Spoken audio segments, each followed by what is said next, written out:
A reflection for Quinquagesima Sunday. Praise be Jesus Christ, now and forever. From today's Gospel, Luke chapter 18. At that time Jesus took unto him the 12 and said to them, Behold, we go up to Jerusalem, and all things shall be accomplished, which were written by the prophets concerning the Son of Man. For he shall be delivered to the Gentiles, and shall be mocked, and scourged, and spit upon.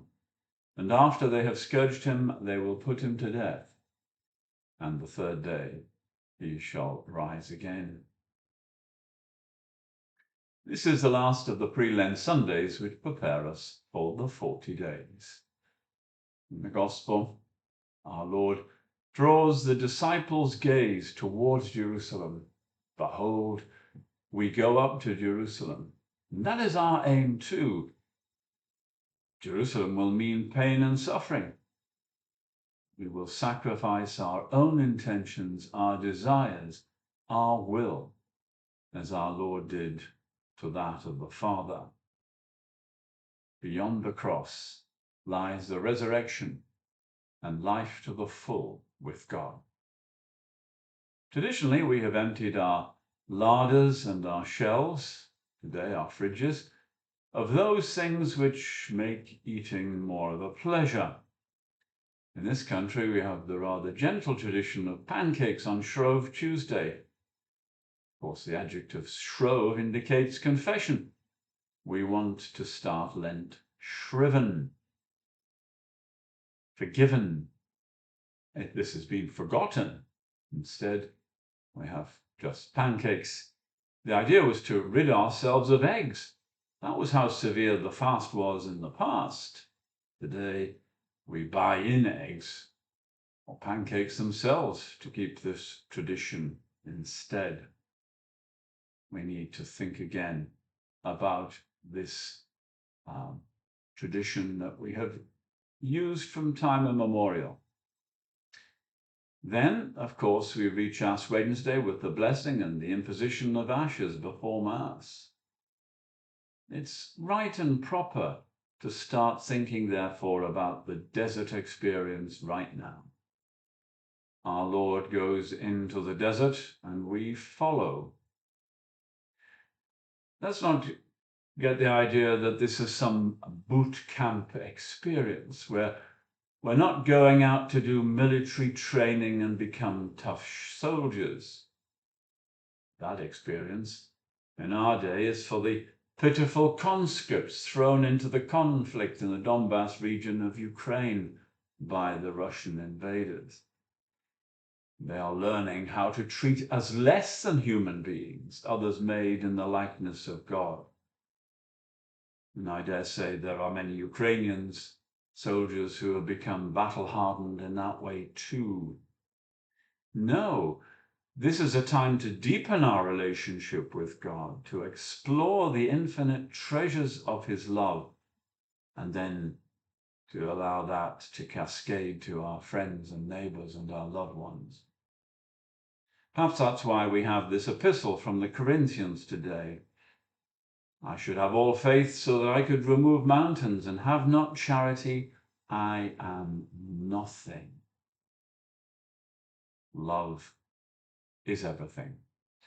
For sure, turning off our notifications, suspending our social media accounts, abstaining from the internet and media in general can be tough. It takes a bit of faith to accept that we can live without these things, even though they didn't exist a dozen years ago. And it is for the purpose of self-control.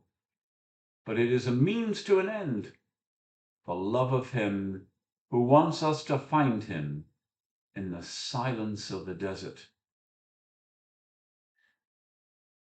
As well as a boot camp, we perhaps think of the desert as evidence of the disaster of human greed and exploitation in recent years. We fear for the planet, don't we?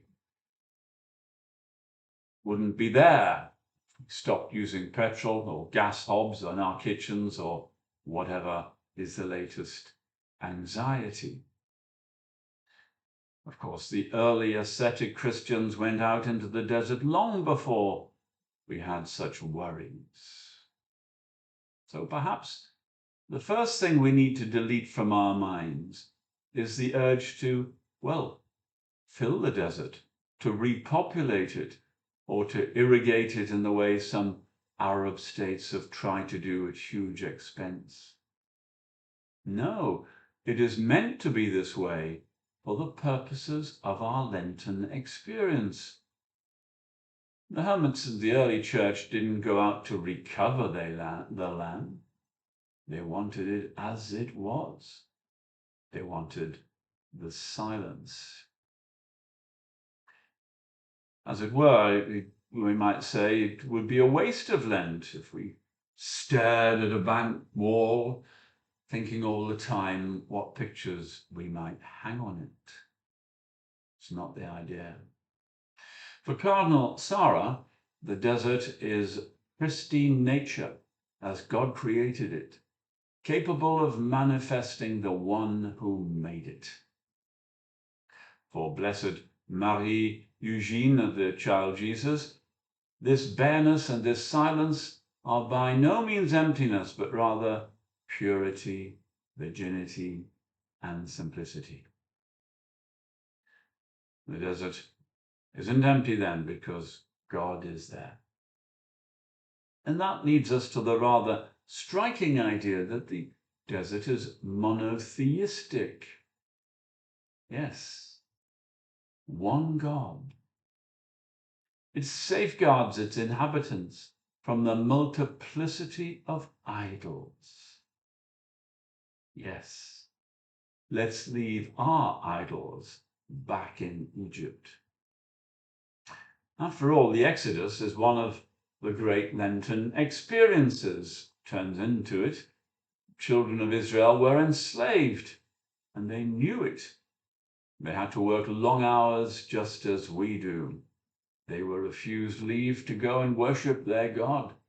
Sometimes we are. They cried out to God to deliver them.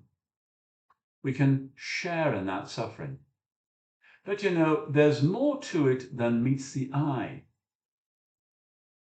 Those people had been living in the midst of luxury, and some of it had rubbed off on them, and they enjoyed it.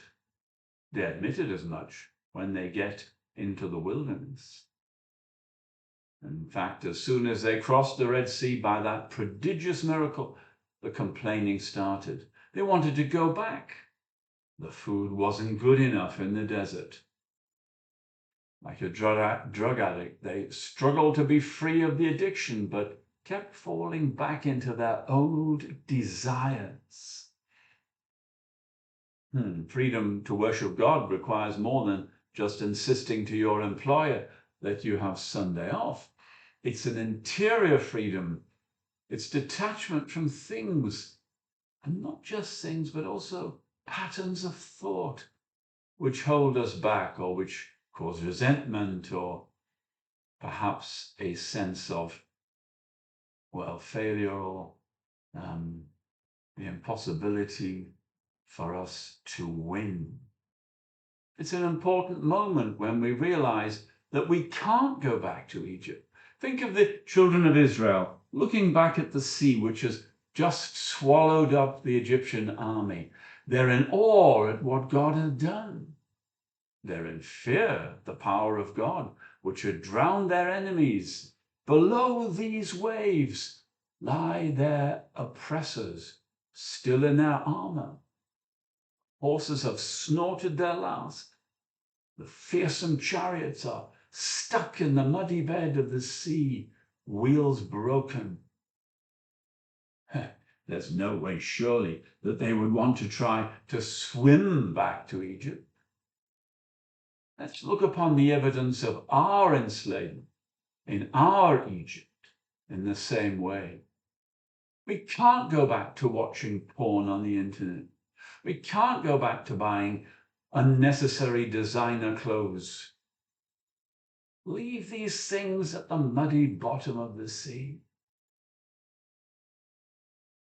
Well, despite this experience, despite what they saw, The children of Israel soon forgot what God had done, and perhaps they did want to swim back. We need to remind ourselves. Let's look, as it were, into the sea, which separates us from our old lives, and let it stay that way. Let's use this Lent to remember the gulf which stands between us and Egypt. It took the children of Israel 40 years before God let them enter the promised land. We've only got 40 days to reach Jerusalem, starting this Wednesday. This journey into the desert is sometimes shared with those around us, but not in the same way. They might see it as a detox or a time to get into shape. We might fall for that idea as well. Or we might think that we'll find ourselves during this time. That's what the world thinks about meditation or retreats. It becomes navel-gazing, self-help. We need to show our friends and family that there's something more. Our home is in God. We find ourselves when we lose ourselves in Him. And we will find Him in the purity, virginity, and simplicity of the desert. So let's not be frightened of the silence, of the blank screen, of the lack of those pings to indicate another message. Forget Egypt. We're heading for Jerusalem. Praise be Jesus Christ, now and forever.